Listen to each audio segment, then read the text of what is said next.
ಕೀರ್ತಿಗೆ ನೆನಪಾಗೋ ಮುಂಚೆನೆ ಗಾಡಿಗೆ ಅಡ್ಡ ಹಾಕಿ ಹಲ್ಲು ಕಿರಿದು ನಿಂತಿರ್ತಾನೆ ವರುಣ್.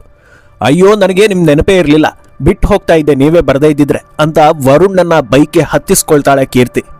ತಿಂಡಿ ಕಾಫಿ ಬಗ್ಗೆ ಜನರಲ್ ಟಾಕ್ಸ್ ಮುಗಿತಾ ಇದ್ದ ಹಾಗೆ, ಹೌದು ನೀವ್ಯಾಕೊಂದು ಗಾಡಿ ತಗೊಳ್ಬಾರ್ದು ವರುಣ್ ಅಂತ ಕೇಳ್ತಾಳೆ. ಉತ್ತರ ಬರೋದಿಲ್ಲ. ಮಿರರ್ನಲ್ಲಿ ವರುಣ್ ಎಕ್ಸ್ಪ್ರೆಷನ್ ಕೂಡ ಕಾಣಿಸೋದಿಲ್ಲ. ತಾನೇ ಮಾತು ಮುಂದುವರಿಸೋ ಕೀರ್ತಿ ಮೆಲುದನಿಯಲ್ಲಿ ಓಡಿಸೋದಕ್ಕೆ ಬರೋಲ್ವಾ ಅಂತ ಕೇಳೇ ಬಿಡ್ತಾಳೆ. ತಟ್ಟನೆ ತುಟಿ ಬಿಚ್ಚೋ ವರುಣ್, ಅಯ್ಯೋ ಹಾಗೇನಿಲ್ಲ ರೀ, ಆಕ್ಚುಲಿ ನಾನು ಇಲ್ಲಿ ಗಾಡಿ ಓಡಿಸಲ್ಲ ಅಷ್ಟೇ, ಊರಲ್ಲಿ ಓಡಿಸ್ತೀನಿ, ಲೈಸೆನ್ಸ್ ಇಲ್ಲ, ಊರಲ್ಲಿ ಯಾರು ಅಡ್ಡ ಹಾಕೋದಿಲ್ಲ, ಅದೂ ಅಲ್ಲದೆ ಇಷ್ಟು ದೊಡ್ಡ ಟ್ರಾಫಿಕ್ ಮಧ್ಯೆ ನಾನು ಯಾವತ್ತೂ ಗಾಡಿ ಓಡಿಸ್ಲಿಲ್ಲ, ಹೇಗೂ ಮೊದಲಿಂದಲೂ ಬಸ್ ಹತ್ತಿ ಅಭ್ಯಾಸ ಆಗಿ ಹೋಗಿತ್ತು, ಈಗ ನೀವು ಸಿಕ್ಕಿದ್ರಿ ಅಷ್ಟೇ ಅಂತಾನೆ. ನನಗೇನೋ ನಿಮ್ಗೆ ತುಂಬಾ ಹೆದರಿಕೆ ಅನ್ಸುತ್ತಪ್ಪ, ಅದಕ್ಕೆ ಗಾಡಿ ಓಡಿಸಲ್ವೇನೋ ಅಂತ ಅಂದ್ಕೊಂಡಿದ್ದೆ ಅಂತ 10 ವರ್ಷ ಪರಿಚಯ ಇರೋ ಕ್ಲೋಸ್ ಫ್ರೆಂಡ್ ಹೇಳೋ ಸ್ಟೈಲ್ನಲ್ಲಿ ಕೀರ್ತಿ ಹೇಳ್ಬಿಡ್ತಾಳೆ. ರೀ ಹಾಗೆಲ್ಲ ಕಿಂಡಲ್ ಮಾಡಬೇಡ್ರಿ, ಹೆದರಿಕೆ ಅಂತೇನಲ್ಲ, ಒಂಥರ ಭಯ ಅಂದ್ರೆ ಭಯ ಅಂತಲೂ ಅಲ್ಲ, ಅದು ಅಭ್ಯಾಸ ಇಲ್ವಲ್ಲ ಹಾಗಾಗಿ. ಅಯ್ಯೋ ನಿಲ್ಸ್ರಿ ಅಂತ ಜೋರಾಗಿ ಅರಚ್ಕೊಳ್ತಾನೆ ವರುಣ್. ಒಂದು ಸಲ ತಬ್ಬಿಬಾಗೋ ಕೀರ್ತಿಗೆ ಆಫೀಸ್ ಹತ್ರ ಬಂದಿದ್ದು ಗೊತ್ತಾಗುತ್ತೆ. ಅದೇ ಯಾರು ನೋಡಬಾರ್ದು ಅಂತ ಪಾರ್ಕಿಂಗ್ನಿಂದ ಸ್ವಲ್ಪ ದೂರದಲ್ಲಿ ವರುಣ್ ಕಾಯ್ತಾ ಇರ್ತಾನಲ್ಲ, ಅದೇ ಸ್ಪಾಟ್. ನಿನ್ನೆ ಬೆಳಿಗ್ಗೆನೂ ಬರ್ತೀನಿ ಅಂತ ಜೋಶ್ನಲ್ಲಿ ಬಂದವನ ಧೈರ್ಯ ಇಷ್ಟೇನಾ ಅಂತ ಮನಸ್ಸಲ್ಲೇ ಅನ್ಕೊಳ್ತಾಳೆ ಕೀರ್ತಿ. ಯಾರು ನೋಡ್ಲಿಲ್ಲ ಅನ್ನೋದನ್ನ ಗಮನಿಸ್ಕೊಂಡೆ ಆಕೆಗಿಂತ ಮೊದಲೇ ಆಫೀಸ್ ಒಳಗೆ ಎಂಟ್ರಿ ಕೊಟ್ಟು ಸೈಲೆಂಟ್ ಆಗಿ ಕ್ಯಾಬಿನ್ ಕಡೆ ಹೆಜ್ಜೆ ಹಾಕ್ತಾನೆ ವರುಣ್. ಒಳಗೊಳಗೆ ಅದೇನೋ ಒಂಥರ ಖುಷಿ. ಅವತ್ತು ವರ್ಕ್ ಲೋಡ್ ಸ್ವಲ್ಪ ಕಮ್ಮಿ ಇದ್ದಿದ್ರಿಂದ ಫೇಸ್ಬುಕ್ ಜಾಲಾಡ್ತಾ ಇದ್ದ.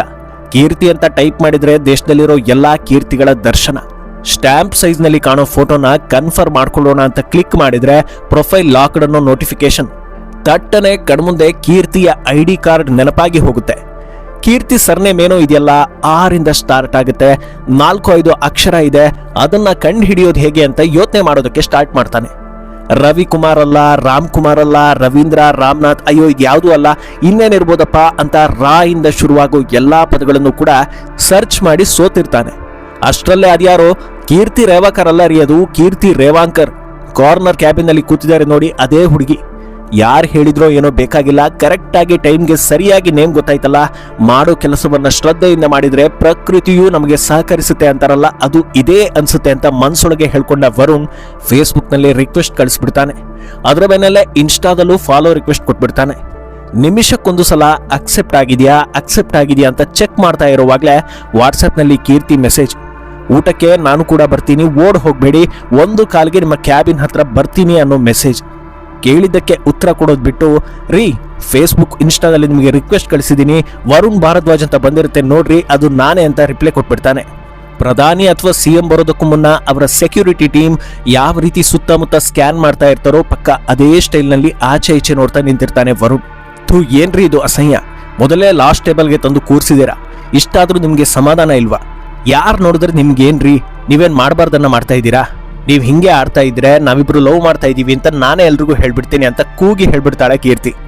ಆಕೆಗೆ ನಿಜವಾಗ್ಲೂ ಕೋಪ ಬಂದಿದೆ ಅನ್ನೋದನ್ನ ಅರ್ಥ ಮಾಡ್ಕೊಳ್ಳೋ ವರುಣ್, ಸಾರಿ ಕಣ್ರಿ, ಇನ್ಯಾವತ್ತೂ ಹಿಂಗ್ ಮಾಡಲ್ಲ, ಪ್ರಾಮಿಸ್ ಕಣ್ರಿ, ಸಾರಿ ಅಂತ ಕನ್ವಿನ್ಸ್ ಮಾಡ್ತಾನೆ.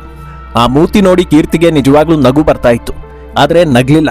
ಬಹುಶಃ ಇದೇ ಕಾರಣಕ್ಕೆ ಅನ್ಸುತ್ತೆ ಕೀರ್ತಿಗೆ ವರುಣ್ ಇಷ್ಟ ಆಗಿದ್ದು. ಮಾಡೋದೆಲ್ಲ ಎಡವಟ್ಟೆ ಆದ್ರೂ ಆ ಇನ್ನೋಸೆನ್ಸ್ ಇದೆಯಲ್ಲ, ಕಾಮನ್ ಸೆನ್ಸ್ ಇಲ್ಲದೆ ಇದ್ರೂ ಪರವಾಗಿಲ್ಲ, ಇವನ ಕಂಪನಿ ಬೇಕು ಅಂತ ಡಿಸೈಡ್ ಮಾಡಿರ್ತಾಳೆ ಕೀರ್ತಿ. ತಾನೇ ಮಾಡಿದ್ದ ಶಾವಿಗೆಯನ್ನ ವರುಣ್ ಇಷ್ಟಪಟ್ಟು ತಿಂದಿದ್ದನ್ನ ನೋಡಿ ಕೀರ್ತಿಗೆ ಕೋಪ ಎಲ್ಲ ಇಳಿದು ಹೋಗ್ಬಿಡುತ್ತೆ. ಅವತ್ತು ಸಂಜೆ ಮಾಮೂಲಿ ಸ್ಪಾಟ್ನಿಂದಲೇ ಇಬ್ರು ಜರ್ನಿ ಶುರು ಮಾಡ್ತಾರೆ. ಇಬ್ರು ಹೆಚ್ಚು ಮಾತಾಡ್ಲಿಲ್ಲ, ಅದೊಂಥರ ಸೈಲೆಂಟ್ ಸವಾರಿ. ಸ್ಕೂಟಿಯಿಂದ ಇಳಿತಾ ಇದ್ದ ಹಾಗೆ ವರುಣ್ ಮತ್ತೊಂದ್ಸಲ ಸಾರಿ ಕೇಳ್ಬಿಡ್ತಾನೆ. ಹೋಗ್ಲಿ ಬಿಡ್ರಿ, ಆಗಿದ್ದಾಯ್ತು ಅಂದ್ರೆ ನಿಲ್ಸೋದೇ ಇಲ್ಲ, ನಾನೊಂಚೂರು ಸ್ಲೋ ಕಣ್ರಿ, ನಾನು ಹೀಗೆಲ್ಲ ಮಾಡಿದ್ರೆ ನಿಮ್ಗೆ ಇಷ್ಟ ಆಗಲ್ಲ ಅಂತ ನನಗೆ ಗೊತ್ತು, ಬಟ್ ನಾನೊಂದು ತರಹ ಕಣ್ರಿ, ಇಲ್ಲ ಇನ್ನು ಮುಂದೆ ಫುಲ್ ಚೇಂಜ್ ಆಗ್ಬಿಡ್ತೀನಿ, ಅದು ನಂಗೊಂಚೂರು ಟೈಮ್ ಬೇಕು. ಫಸ್ಟ್ ಟೈಮ್ ಗೊತ್ತಾ ಈ ಥರ ಹುಡುಗಿ ಹಿಂದೆ ನಾನು ಕುತ್ಕೊಂಡು ಹೋಗ್ತಿರೋದು, ಊರಲ್ಲೂ ನಾನು ಯಾವ ಹುಡುಗಿ ಜೊತೆ ಟ್ರಾವೆಲ್ ಮಾಡಿಲ್ಲ, ಅದಕ್ಕೆ ಒಂಚೂರು ಭಯ. ಅಯ್ಯೋ ಭಯ ಅಲ್ಲ, ಒಂಥರ ಮುಜುಗರ, ಬೇಜಾರು ಮಾಡ್ಕೊಳ್ಬೇಡಿ ಆಯ್ತಾ ಅಂತ ರಾಗ ಎಳೆದ್ಬಿಡ್ತಾನೆ. ನೀವು ನಿಮಗೆ ಒಂಥರ ಆಗೋದು ದೇವ್ರೆ, ದಿನ ಅಪ್ಡೇಟ್ ಆಗ್ಬೇಕನ್ರಿ, ನೀವೇ ನೋಡಿ ಎಲ್ಲರೂ ಹೇಗಿರ್ತಾರೆ, ನೀವು ಹೇಗಿದ್ದೀರಿ ಅಂತ. ಹುಡುಗಿ ಒಟ್ಟಿಗೆ ಹೋದ್ರೆ ಲವ್ ಅಂತಾನೇನಾ? ನೀವ್ ಯಾಕೆ ಹಾಗೆ ಅಂದ್ಕೊಳ್ಳೋದು? ಪ್ರಪಂಚದಲ್ಲಿ ಫ್ರೆಂಡ್ಶಿಪ್ ಅನ್ನೋದೊಂದಿದೆ ಗೊತ್ತಾ, ಎಲ್ಲದಕ್ಕಿಂತ ಸ್ನೇಹ ಶ್ರೇಷ್ಠ ಅಂತಾರೆ, ನೀವು ಅರ್ಥ ಮಾಡ್ಕೊಳ್ಬೇಕು. ಒಂದ್ ಕೇಳ್ತೀನಿ, ನನ್ ಜೊತೆ ಇರುವಾಗ ಫೀಲ್ ಫ್ರೀ, ಓಕೆನಾ ಅಂತ ಕೇಳ್ತಾಳೆ. ಕೋಲೆ ಬಸವನಿಗಿಂತಲೂ ಚೆನ್ನಾಗಿ ತಲೆ ಆಡಿಸೋ ವರುಣ್, ರೀ ಫ್ರೆಂಡ್ ರಿಕ್ವೆಸ್ಟ್ ಒಂದು ಅಕ್ಸೆಪ್ಟ್ ಮಾಡಿ ಆಯ್ತಾ ಅಂತ ಕೇಳ್ತಾನೆ. ನಿಮ್ಮ ಅಂತ ಹೇಳಿ ಅಲ್ಲಿಂದ ಪಾಸ್ ಆಗ್ತಾಳೆ ಕೀರ್ತಿ. ಮನೆಗೆ ಹೋಗಿ ಊಟ ಮಾಡಿ ಮಲಗೋದಕ್ಕೂ ಮುನ್ನ ಕೀರ್ತಿಯಿಂದ ಒಂದು ಮೆಸೇಜ್ ಬರುತ್ತೆ, ಸ್ವಾತಿ ಅಂದ್ರೆ ಯಾರು ಅಂತ. ವರುಣ್ಗೆ ತಲೆಯೆಲ್ಲ ಕೆಟ್ಟು ಹೋಗುತ್ತೆ. ಯಾವ ಸ್ವಾತಿ, ನನಗೆ ಯಾರು ಗೊತ್ತಿಲ್ವಲ್ಲ, ಇವಳು ಯಾಕೆ ಈ ರೀತಿ ಕೇಳ್ತಾ ಇದ್ದಾಳೆ ಅಂತ ಅರ್ಥನೇ ಆಗೋದಿಲ್ಲ. ಗೊತ್ತಿಲ್ಲ ಅಂತ ಕಳಿಸಿದ್ರೆ ಕೋಪ ಮಾಡ್ಕೊಂಡಿರೋ ಎಮೋಜಿ ಬಂದ್ಬಿಡುತ್ತೆ. ಅಯ್ಯೋ ದೇವ್ರೆ ಏನಾಯ್ತಪ್ಪ ಅಂತ ಮನೆ ದೇವ್ರನ್ನೆಲ್ಲ ಬೇಡ್ಕೊಂಡು ಬಿಡ್ತಾನೆ ವರುಣ್. ಅದಾಗ 1-2 ನಿಮಿಷ ಕಳೆಯೋದ್ರಲ್ಲಿ ಒಂದು ಫೋಟೋ ಕೂಡ ಬರುತ್ತೆ.